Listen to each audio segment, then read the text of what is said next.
জীবনে যতগুলো মসজিদ দেখেছি কিংবা নামাজ পড়েছি, এই মসজিদের তাৎপর্য আমার কাছে একটু অন্যরকম মনে হয়েছে। এটা আরব আমিরাতের মধ্যে সবচেয়ে পুরনো মসজিদ। অস্ট্রেলিয়ার সিডনি ইউনিভার্সিটি এবং ইউনেস্কোর গবেষণায় এমনটা উঠে এসেছে।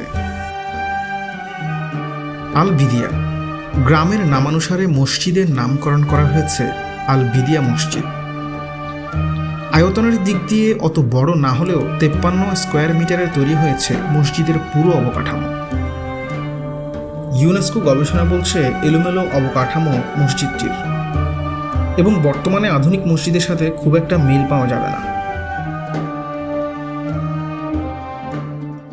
যেমন এই মসজিদটি 4টি গম্বুজ দ্বারা নির্মিত। প্রতিটি গম্বুজের সাইজ আলাদা। প্রথমটা একটু আনুমানিক বড় আকৃতির হলেও বাকি 3টার মধ্যে রয়েছে সাইজের অসামঞ্জস্যতা। ইঞ্জিনিয়ারিংয়ে কিছুটা ইউনিক মনে হয়েছে গবেষকদের কাছে। তখনকার সময়ের খড়, মাটি, পাথরের সমন্বয় দ্বারা তৈরি করা কিছু উপাদান দিয়ে মসজিদের দেয়াল কিংবা ছাদ নির্মিত হয়েছে। এটা মোটামুটি সব গবেষণায় প্রমাণিত যে মসজিদটি আরব আমিরাতের সবচেয়ে পুরনো মসজিদ এবং 1400 বছর আগে তৈরি করা হয়েছে। এখন প্রশ্ন, পুরনো বলেই কি এই মসজিদের গুরুত্ব অনেক বেশি আমাদের কাছে? উত্তর হচ্ছে এমনটা না।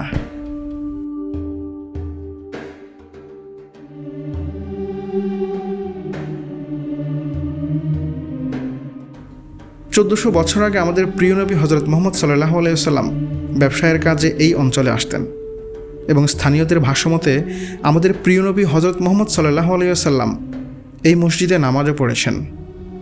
আমাদের প্রিয় নবীর পদচারণায় মুখরিত হয়েছে এই মসজিদ। রাসূল সাল্লাল্লাহু আলাইহি ওয়াসাল্লাম এই মসজিদে নামাজ পড়েছে, এটা শোনার পর এই মসজিদের তাৎপর্য কিংবা গুরুত্ব আমার কাছে বহুগুণে বেড়ে গিয়েছে। শুধু আমার কাছে না, যারা এই মসজিদ দেখতে আসেন কিংবা ঘুরতে আসেন তাদের সবারই এমন হওয়ার কথা। আমাদের মতো পৃথিবীর বিভিন্ন দেশ থেকে মুসলিমরা আসে এই পুরনো স্থাপনাটা একবার নিজের চোখে দেখার জন্য। কারণ বর্তমান মানব সভ্যতায় আধুনিকীকরণের সাথে সাথে ইসলামের যে ঐতিহ্য, পুরনো আরবদের যে ঐতিহ্য হারিয়ে যেতে বসছে। এখানে আসলে কিছুটা সময়ের জন্য ইসলামের ইতিহাস কিংবা আরবদের ঐতিহ্য আপনি খুঁজে পাবেন। এটা আসলে একটা হিস্টোরিক্যাল প্লেস, হিস্টোরিক্যাল মসজিদ। তো মানুষের লোকে মুখে শুনে আর কি, এখানে রাসূলুল্লাহ সাল্লাল্লাহু আলাইহি ওয়াসাল্লাম আসলে কোনো এক সময় আসি এখানে কিছুক্ষণের জন্য অবস্থান করছিল, তো নামাজ পড়ছিল, এরকম কিছু একটা আমরা শুনছি আর কি। তো এটা সত্যতা কতটুকু জানি না, তবে এটা এখানে বোর্ড আছে, সাইনবোর্ড আছে। যদিও গবেষণায় এই বিষয়ে কিছু জানা না গেলেও স্থানীয়দের মুখে শোনা যায় রাসূল সাল্লাল্লাহু আলাইহি ওয়াসাল্লামের আগমনের কথা। আমরা যারা ইসলাম ধর্মের অনুসারী তারাই জানি আমাদের বিশ্বাস এবং আমাদের অনুভূতির কোথায় অবস্থান করছে আমাদের প্রিয় নবী হযরত মুহাম্মদ সাল্লাল্লাহু আলাইহি ওয়াসাল্লাম।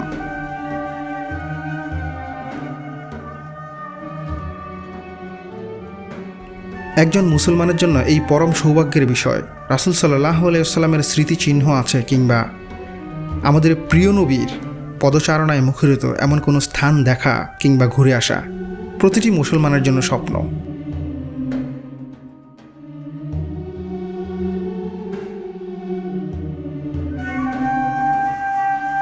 যদি কখনো আরব আমিরাত আপনি ঘুরতে আসেন, অবশ্যই চেষ্টা করবেন অন্তত আল বিদিয়া মসজিদটা একবার ঘুরে যাওয়ার জন্য।